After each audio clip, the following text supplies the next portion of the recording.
بچے کی ذہنی اور جذباتی صلاحیتوں کی نشوونما کا سفر بھی جاری رہے اور اسے مسرت کے ساتھ بصیرت بھی حاصل ہو۔ لیکن بچوں کے ادیب کو ایسی شعوری کوششوں میں کامیابی اسی وقت حاصل ہو سکتی ہے جب وہ خود پہلے سے اپنی بات کے ہر پہلو کو اچھی طرح سے جانچ لے اور صفائی کے ساتھ اسے بچے کے سامنے پیش کرنے میں ماہر ہو۔ بہرکیف ادب اطفال کی تخلیق میں جب اتنی دشواریوں کا سامنا کرنا ہوتا ہے تو ظاہر بات ہے کہ ہر کوئی اس میدان میں کودنے کے لیے تیار ہونے کے باوجود کامیاب نہیں ہو سکتا۔ اسی لیے اردو ادب میں ابتدا سے ہی ایسے ادیبوں کی کمی پائی جاتی ہے جو ادب اطفال کی تخلیق کے کام میں ہاتھ ڈالیں۔ اسماعیل میٹھی اور شفیع الدین نیّر خاص طور پر بچوں کے شاعر ہیں، اور چند بڑے بڑے شعراء اور ادبا نے جیسے کہ حالی محمد حسین آزاد، علامہ اقبال، سر سید احمد خان، ذاکر حسین، کرشن چندر، عصمت چغتائی، خیرت اللہ حیدر اور جیلانی بانو وغیرہ نے بچوں کے لیے بھی کچھ تخلیقات پیش کی ہیں۔ ہمارے ملک میں آزادی سے پہلے سے ہی اردو ادیبوں اور شاعروں نے ملک کے مستقبل کو مستحکم بنانے کے لیے بچوں کی تعلیم و تربیت کو خاص اہمیت دے کر ان کے لیے کئی اچھے رسائل جاری کیے تھے، جیسے کہ پھول، رتن، نونہال، کوہ نور، تعمیر نو وغیرہ۔ ان میں نہ صرف مواد اور مضامین کی نوعیت عمدہ ہوتی تھی بلکہ سرورق بھی نہایت دیدہ ذیل اور پرمعنی ہوتے تھے۔ آزادی کے بعد بچوں کے لیے جاری کردہ اردو رسائل جیسے کہ بچوں کی دنیا، کلیاں، پھلواری، نور، پیام تعلیم، کوثر، ٹافی، کھلونا، پرواز، ننھا، بھائی جان، بچوں کی نرالی دنیا وغیرہ بھی کافی معیاری رسائل رہے ہیں۔ آج اگر ہم اردو ادب میں موجود بچوں کے ادب پر نظر ڈالیں تو ادبی معیار اور دیگر اعتبارات سے مجموعی طور پر اس کو ہندوستان کی کسی بھی زبان کے ادب اطفال کے مقابل رکھا جا سکتا ہے۔ ہندوستان کے کئی سرکاری ادارے جیسے کہ NBT یعنی نیشنل بک ٹرسٹ، NCERT یعنی national council of educational research and training اور DSCRT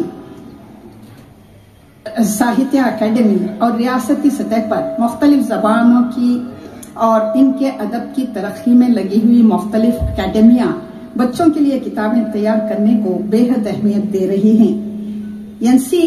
NCERT اور DSCRT دو ایسے ادارے ہیں جو پوری تندگی کے ساتھ تمام زبانوں کے بچوں کے لیے نہ صرف نصابی کتابیں تیار کرنے اور انہیں شائع کرنے میں جٹے ہوئے ہیں بلکہ ادب اطفال کے ذخیرے میں بھی اضافہ کر رہے ہیں۔ آزادی کے بعد نیشنل بک ٹرسٹ کی خدمات اردو ادب اطفال کے حق میں نہایت قابل تحسین رہی ہیں۔ 1975 کے بعد خصوصاً 10 سال کے عرصے میں اس نے نہرو بال پستکالیہ اور ذاکر حسین سیریز پروگرام کے تحت بچوں کے لیے بہت کارآمد اور مفید کتابیں شائع کی ہیں جو سائز، جلی حروف، جلی تحریر اور خوبصورت تصاویر ہر اعتبار سے بے حد معیاری ہیں۔ ان کے علاوہ کلاسیکی ادب سے منتخب کردہ کہانیوں کی اشاعت پر بھی اس ادارے نے کافی توجہ کی ہے۔ اردو میں بچوں کے سلسلے میں ترقی اردو بورڈ نے بھی گراں قدر خدمات انجام دی ہیں۔ اس نے ایک تو NCERT کے اشتراک سے کتابیں شائع کی ہیں اور دوسرے خود اپنے طور پر بھی بچوں کے لیے کئی عمدہ غیر درسی کتابیں شائع کی ہیں۔ آج کل اس ادارے سے شائع ہونے والا بچوں کا رسالہ بچوں کی دنیا کافی مشہور و مقبول ہے۔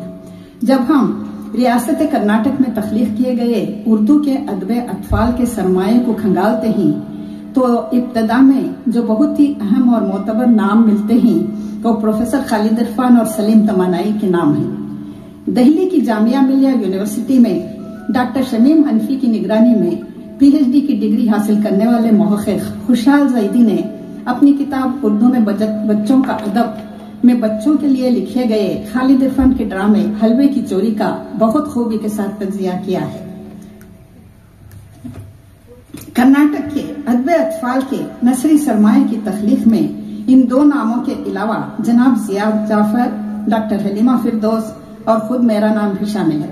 یہاں کے شعری سرمایہ میں ڈاکٹر امجد حسین حافظ کرناٹکی نے بہت نام پیدا کیا ہے۔ ان کے علاوہ ظہیر رانی بنوری اور منیر احمد جامی کے نام بھی اہم ہیں۔ اس کے ساتھ ہی شہوار بیگم شہوار، شاکرہ بیگم صبا اور ڈاکٹر فوزیہ چودھری کے نام بھی اہمیت کے حامل ہیں۔ ڈاکٹر فوزیہ چودھری نے تو ادب اطفال کے موضوع پر PhD کی سند حاصل کی ہے اور ایک بچوں کا رسالہ غبارہ بھی انہوں نے شائع کیا تھا۔ بچوں کے ادب میں سماجی اور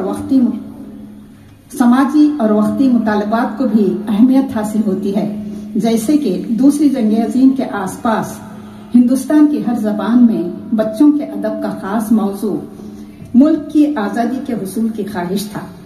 آج دور حاضر میں تعلیم کی برکتوں کا شعور عام کیا جا رہا ہے اور سائنسی محاذ پر ہم نے تیز رفتاری کے ساتھ ترقی کر لی ہے۔ زندگی کے آسائشوں سے ملک کی آبادی کا ایک بڑا حصہ فائدہ اٹھا رہا ہے، لیکن یہ بھی ایک حقیقت ہے کہ سیاسی جبر اور فرقہ وارانہ منافرت کے بیچ ہندوستانی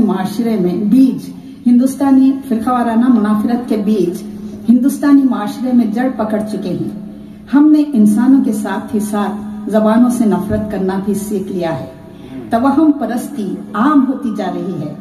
زندگی میں سادگی کے بجائے نمائش کو اہمیت حاصل ہونے لگی ہے اور تعلیم یافتہ لوگوں نے اپنی قابلیتوں کو عوام کے فائدے کے لیے استعمال کرنے سے زیادہ خود غرضی اور مادہ پرستی کی راہ میں قربان کرنا شروع کر دیا ہے۔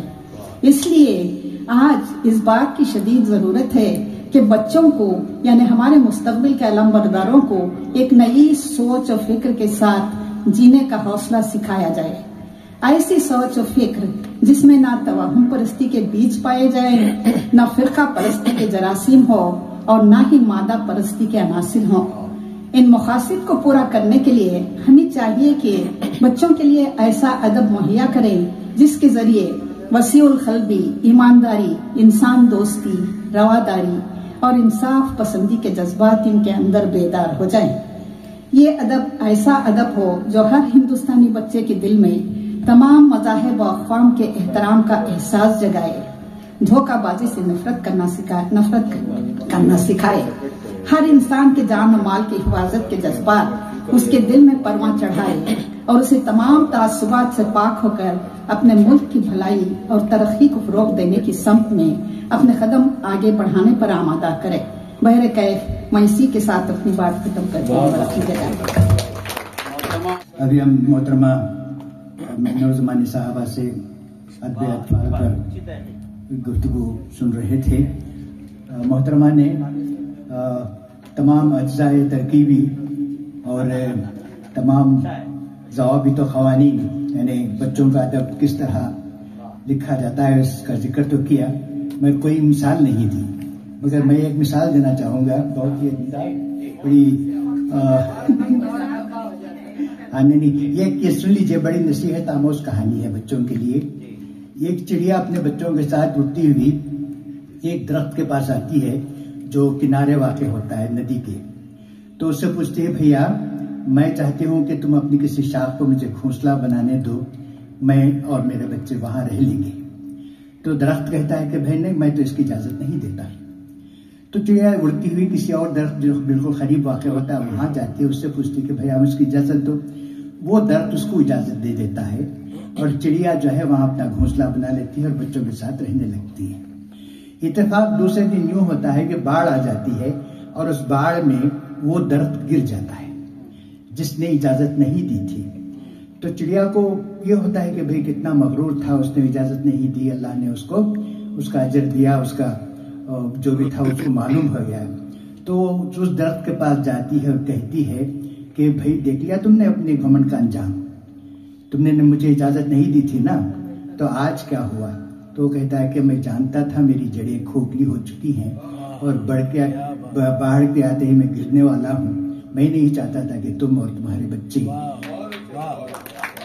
تو اس سے یہ اندازہ ہوتا ہے کہ ہم فوراً کسی بات پر فیصلہ نہ لیں، سوچیں کیا کرنا ہے۔ بہرحال میں محترمہ سے گزارش کروں گا کہ آئیں اپنے خیالات کا کچھ ایک دو چار جملے ہی صحیح۔ جی